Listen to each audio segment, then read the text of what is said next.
for today. We have changed color to white. This is Transfiguration. It's the last Sunday in the Epiphany. This week we will begin Lent with Ash Wednesday on Wednesday. And so we had this one final celebration of God showing up in His glory. And in all of the lessons, there is that theme of God with His majesty. So in the first lesson it shows up in the face of Moses, and then in the second lesson it shows up, St. Paul talks about how Moses in his glory was misunderstood by the people of his day, and then Jesus shows up on the Mount of Transfiguration. So we will be talking about that. It is also Valentine's Day.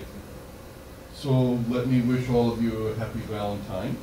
And we will talk a little bit about that in the sermon. I won't miss it. So, if you would take a moment to say good morning to each other, I will pick up any prayer requests that you have, and we will begin our worship. In the text study that I attend, one of the pastors was suggesting that really this account of the Transfiguration is a window on the heart of God. And since this is Valentine's Day, I thought that might be a good way to look at this lesson, to see it as a window on the heart of God. Valentine's Day is commemorated because of a man by the name of Valentinius in 269 or 270 AD. He was martyred because he crossed the Roman Emperor Claudius II. We don't know a whole lot about him, and there are several Valentinius people because to be Valentine was to be one who had valor, and there were a number of Christian people who were given that name. But it seems that Claudius, who was involved in a number of wars as emperor, did not wish to have the young men in Italy getting married, because then they would be concerned about their wives and families if they got killed, so they wouldn't want to be going charging into battle. Stephen, you can come in and sit down, that's fine. And so he forbade young men in Rome to get married.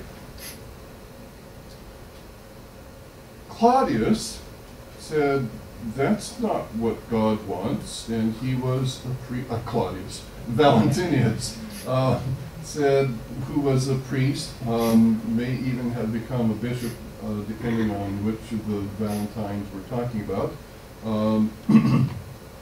He went ahead and did marry people. Well, Claudius said, naughty, naughty, you can't do that, and called him up and was sort of impressed with what Valentine said and did and liked him, and tried to persuade him to reject Christianity. It said, with your kinds of convictions, you could go a long way. Well, instead, Valentinius tried to persuade the emperor to become Christian.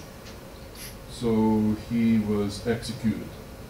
While he was in jail, he is supposed to have befriended his jailer, and the jailer had a daughter, and he is supposed to have fallen in love with her. This was before the Roman Catholic priesthood was required to be celibate, and she was supposed to have been blind, depending on what resources you read, and that he healed her of her blindness, and then he was executed.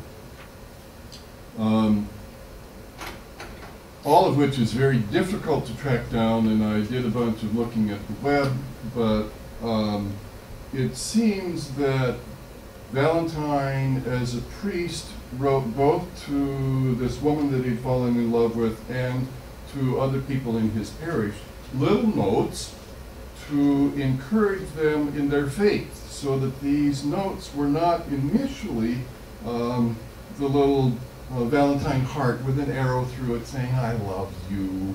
It was initially to try to encourage people to, against the possibility of opposition and persecution which he was going through, that one might perhaps be inclined to say, I give up on God. This doesn't look so good.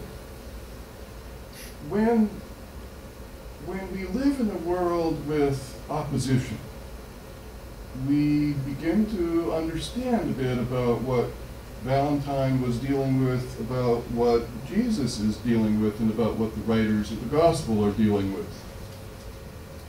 Lately I've been one who has been trying to get back into doing a bit more walking, and I've walked around our neighborhood about 3 miles, and some days it's pretty foggy. Seattle just disappears, even though we're up on the hill and it's out there, and there's nothing out there, this gray fog. Sometimes it gets deep enough so that I walk up through Westcrest Park, and at the top of the park, if you're looking out what used to be the water reservoir, it's now been chopped up and they're putting a roof over what remains, and you can't see it. It's less than a block away, and it's not there either. Sometimes I think that gets to be a kind of metaphor for our life, for the kind of fog that we're running around in, where we don't know what direction to go, and in the mess that is our lives, and well, we got to take care of this, and we got to do that, and we run here and there, and sometimes intentionally we make a wrong turn because I don't want to go there, I'm going to go over here. And we really should go over there. Maybe it had something to do with the love of neighbor, but I don't like that neighbor, and so we choose to go somewhere else. Sometimes it's just that in all of the commotion and fog that's in our lives, we have a variety of choices, and we have no idea which one we ought to make. That's kind of the biblical image of sin, where we are lost. We don't know what to do, what direction to go, or how are we supposed to live?